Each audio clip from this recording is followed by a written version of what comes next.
I was asked to speak on India's China challenge, and frankly, what I thought I'd do was, well, let me try and summarize my argument and then try and make it.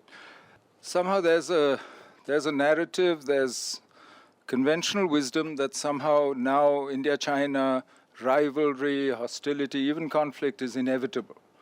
That this has become something, and it's increasingly accepted if you watch the television channels and so on, this idea that somehow there's no alternative, this is where we're going, that this relationship is doomed to fail almost.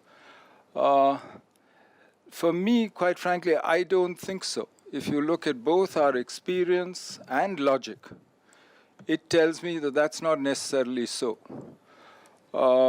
In fact, I think that actually the bilateral relationship can be managed, that we've managed it well in the past, that we can manage it. I'm much less confident of the global context within which we operate and within which we try and deal with this relationship and manage it. The international context actually today makes it more difficult for us to deal with that relationship. So the question really is, how do we do this? And let me try and tell you why I think so.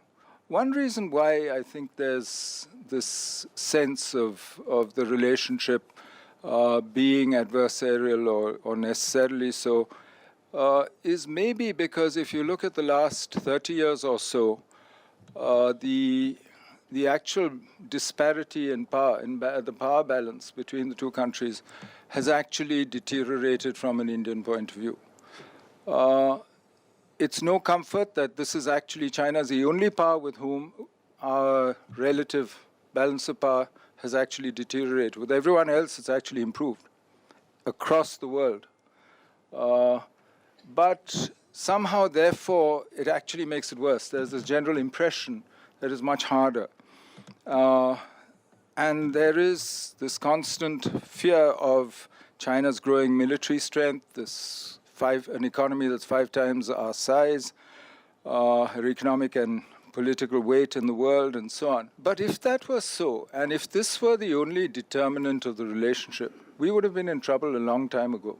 We'd have been in much worse trouble. Look at what we've done in the last 30 years. We worked out a modus vivendi in the 80s between the two countries, which was fairly simple, that we would discuss our difficult issues, like the boundary and so on. We would not allow those to prevent us from developing the rest of the relationship, working on what we had in common. We went, in terms of trade, from the early 90s, from less than $2 billion to almost $73 billion in terms of bilateral trade. And we cooperated where we could. Later on in climate change, earlier on in the WTO, and managed to build a relationship which actually left us each free to concentrate on what was much more important. Why did we do this? We did it for a very selfish reason. Our primary purpose of our foreign policy is to transform India. That's what we have to do. It served our interest in transforming India to see whether we couldn't use China as a factor either to help it or at least to make sure it didn't prevent us from concentrating on what mattered to us. Over the last 30 years, we actually built economic stakes in the relationship. We have now something like over 13,000 students studying in China. You now see the beginnings of Chinese investment in India. Most important, we kept the border peaceful, maintained the status quo all the way across. We signed the Border Peace and Tranquility Agreement in 1993, and since then, the border has been peaceful. In fact, the last death on that border was in 1975, and that was by accident at Tulungla in the fog. And we've maintained the peace. We've kept the status quo and respected it. We even know how to handle what we call intrusions and what I'm sure the Chinese call Indian intrusions. On their side, we have standard operating procedures, including which banner we hold up to tell them, go home, this is ours, and so on. So we had a working modus vivendi. The problem is that I think in the last few years, that modus vivendi is probably breaking down. And the signs of stress in the relationship are manifold. I mean, you've seen the difference on whether it's on NSG membership. the way China dealt with the exemption for India in 2008, and then dealt with the NSG membership last year and this year, and so on and so forth. I mean, none of these is actually significant in itself. I mean, those PLA troops in Chumar were no great military threat to India.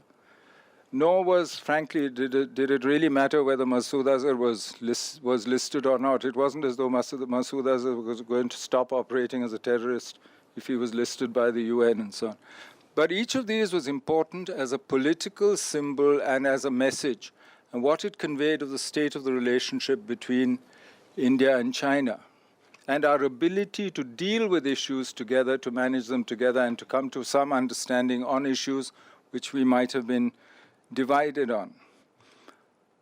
But the biggest change, it seems to me, in the last 2 years has been that as China sees the environment around her change and actually senses a moment of strategic opportunity, China is also seeking other countries, including India, to endorse her status in the global order.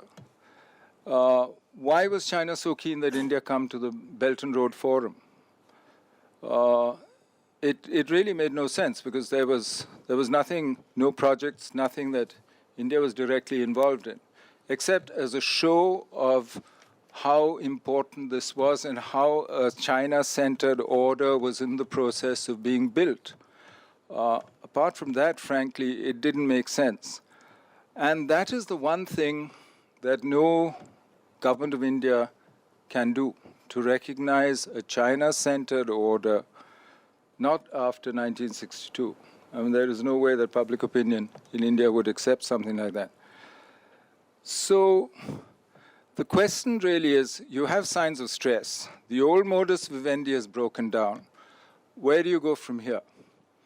You have two very simple choices. One is you sit with the Chinese and you talk about your core interests and whether they are irreconcilable and whether you can work with them or not, you with theirs, they with yours, and work out a new modus vivendi, a new framework for the relationship going forward. And you need to work out a new framework because both sides have actually changed their definition of their interests since we worked out the old modus vivendi in the 80s. Very simple example. You take the South China Sea, for instance. When we started reform in 1991, 18% of GDP was mercantile trade. By 2014, that had gone up to 49.3%. That's almost half your GDP was mercantile trade. And more than half of that went east through the South China Sea. So you now had a real interest in freedom of navigation in the South China Sea and how it went. During the same period, China, who used to define her core interests as Tibet and Taiwan, in 1992, China wrote to the UN for the first time saying South China Sea was hers and claiming that 9-dash line, and increasingly started changing facts on the ground, and by 2010 started defining South China Sea as a core interest for China. So both sides have actually expanded their definition of core interests, and there is friction between them. We are rubbing up against each other in the periphery that we both share. So you do need to sit down and see whether you can work out a new modus vivendi, a new framework, a new strategic framework for this relationship, and whether it can go forward. But I think the answer is, and this is where, as I said, experience shows we can do it, but I also think logic shows. If you look at the main issue areas, and I think the real question for us then is, are the interests irreconcilable, or can we actually deal with them? I see 5 main issue areas between India and China, bilaterally this is. One, of course, is the boundary, the border, which, as I said, is stable. And frankly, to my mind, neither side has a real interest in changing this status quo, which has held for so long. There isn't any prize on the border itself, which justifies conflict and the costs that come with conflict and the other political associated costs that come with it. There might be extra border kind of prizes that might make it tempting at some stage conceivably, but not today. It doesn't seem as though either side is actually. So that really is a political lever which both sides use. I mean, they use it to signal to each other the state of the relationship and so on. The second, of course, is the direct military security issue, where whether it's in the Indian region, whether it's in crisis management, whether it's in various issues like cybersecurity, maritime security. But here again, to my mind, there are overlapping interests. China is one of the world's greatest trading nations. Her energy supplies go through the Indian Ocean, through Malacca, through the South China Sea. And whatever you might say about Belt and Road, I think it was Global Times which said that even if they take it overland through the CPEC, oil and gas would be 16 times more expensive overland getting into China than it would taking it by sea. And it's very the economics of any of these belts and roads and pipelines actually being cheaper than carrying energy and trade by sea. So China, too, has an interest in keeping those sea lanes open and secure, just as you do.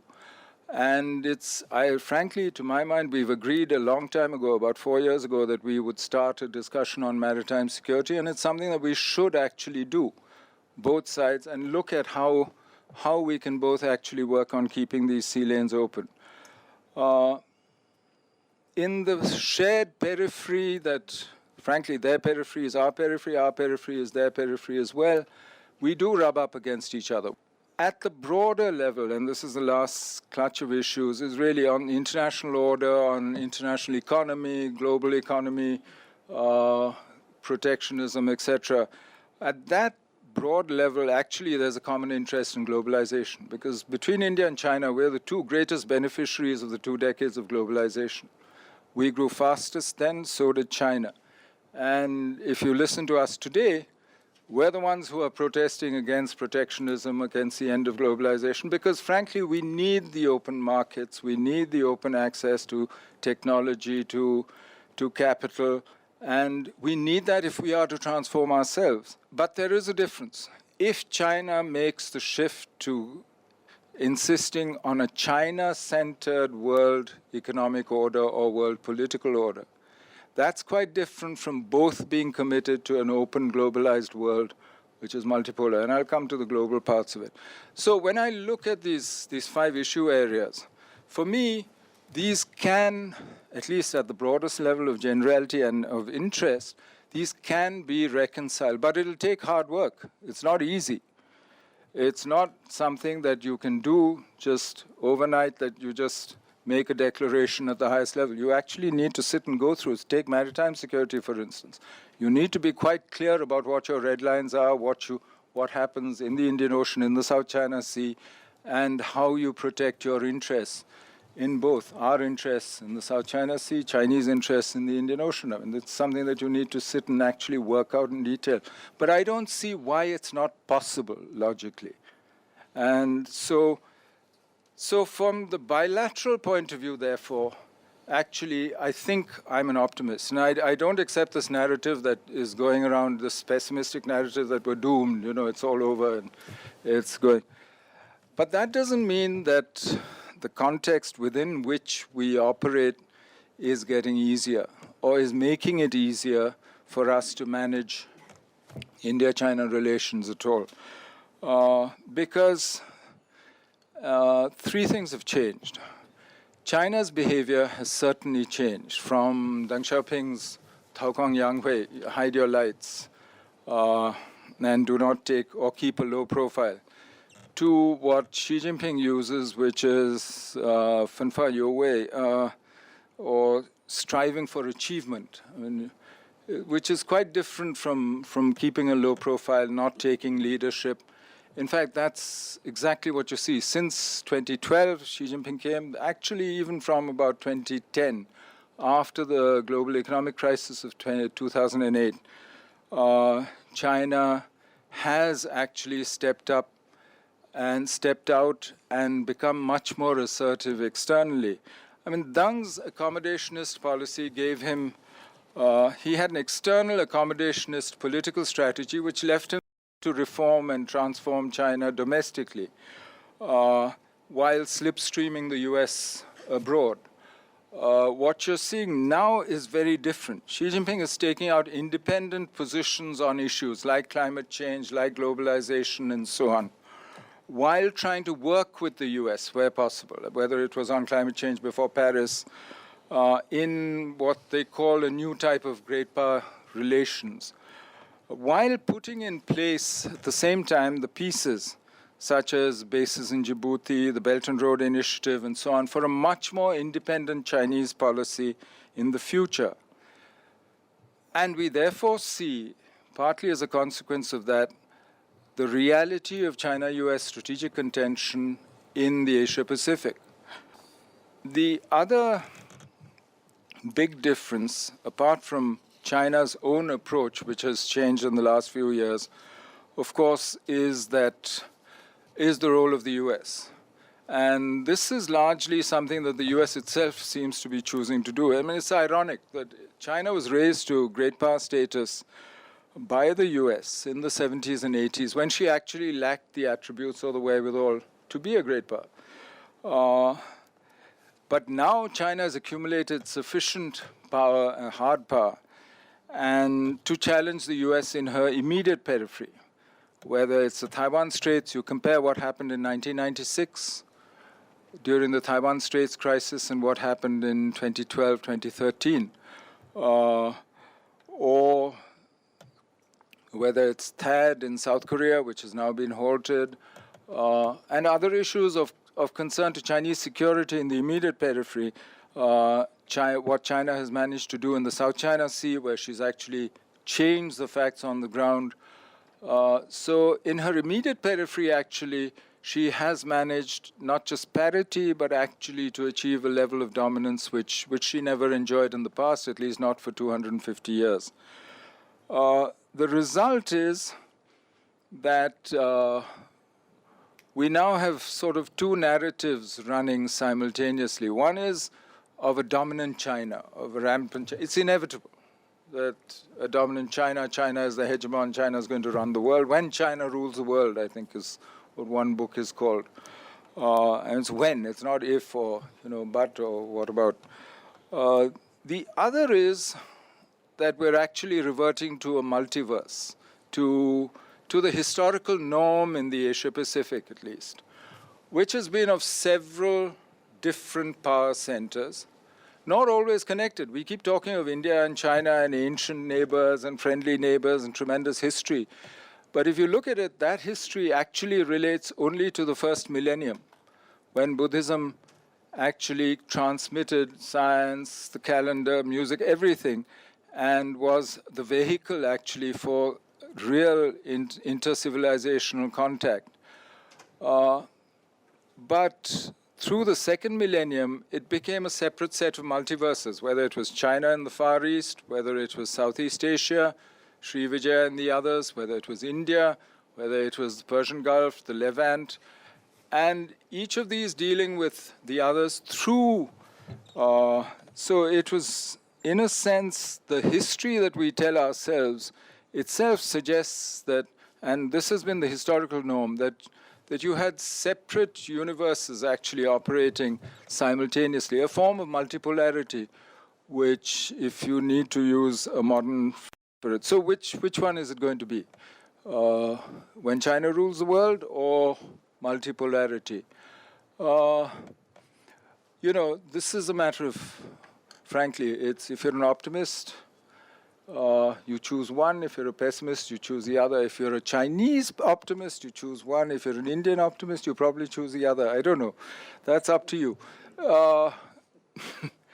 But my own sense is, and the Chinese bear this out, The Chinese keep talking of their strategic window of opportunity, that they have a moment when they need to actually step forward and do this. Why do they say this?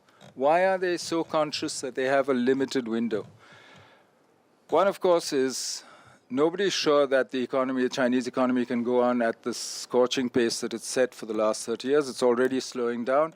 If it reverts to mean, which seems to be likely, then it will slow down further. Secondly, they are aging rapidly, and one-child policy, I think, has done them harm. By 2040, they will have the age profile, China will, that Japan has today. And Japan's actually the oldest society in Asia today. So really, they need to do what they have to do before that.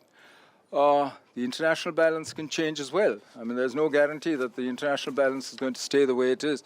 There are those who argue in China, many who argue in China, that this is China's relative moment of dominance, when their relative dominance is the highest it's ever going to be in the foreseeable future.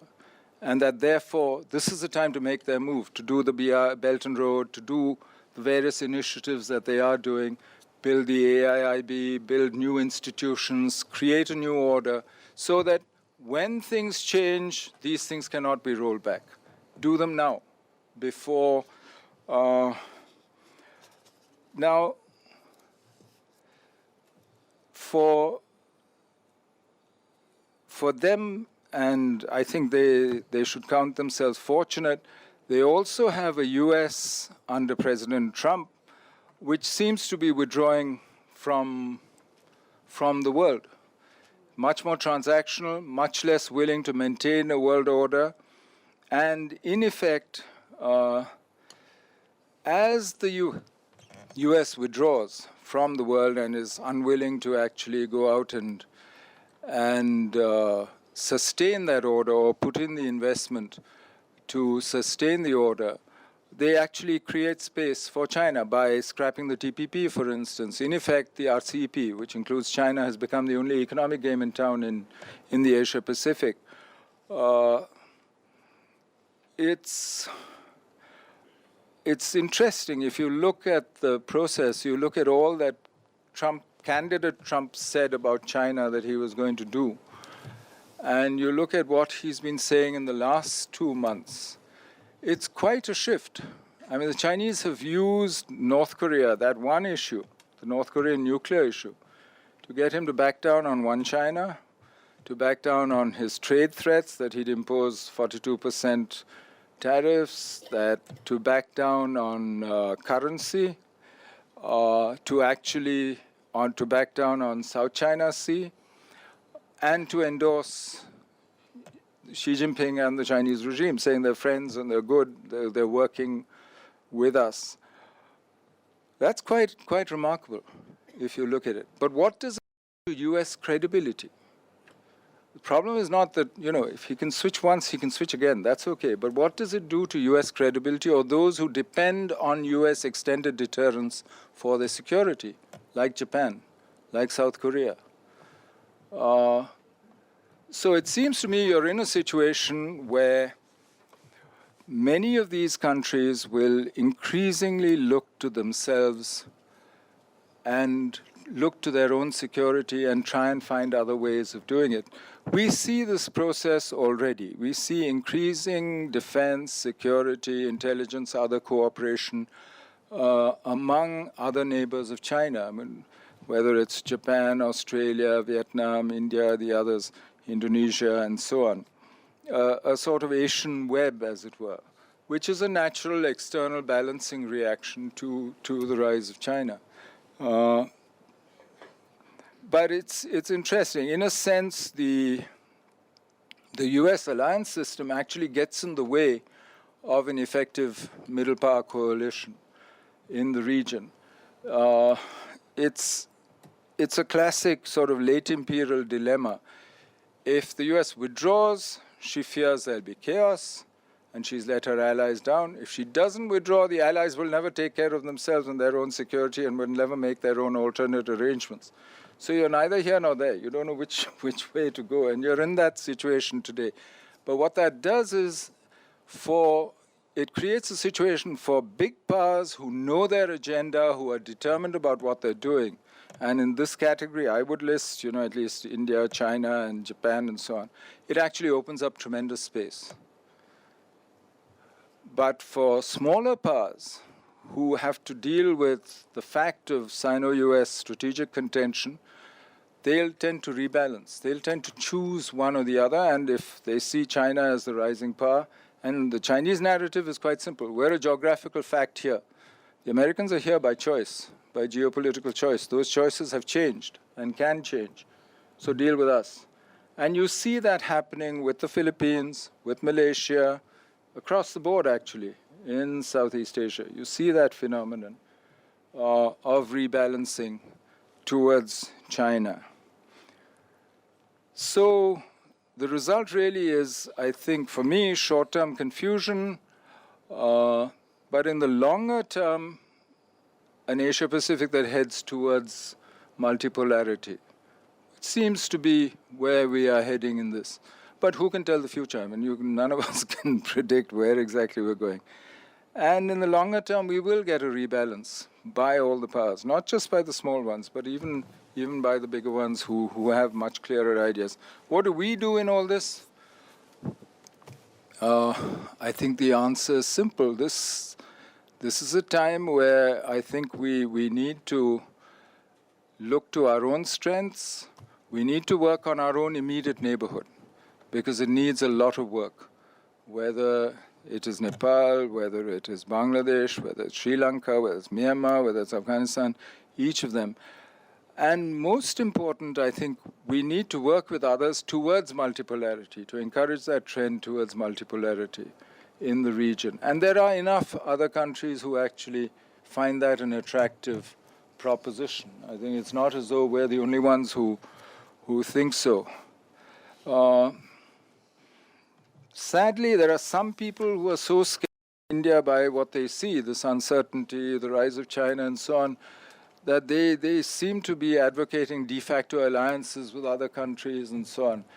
I don't think things are that bad. In fact, I think we need to work out a new modus vivendi with China itself. We need to deal with all the major powers simultaneously. But this, if there was ever a time for strategic autonomy in an uncertain world, this is the time. I cannot think of a better time, or at a time which really calls for more strategic autonomy than this. I'd better stop here and maybe leave the rest to the discussion.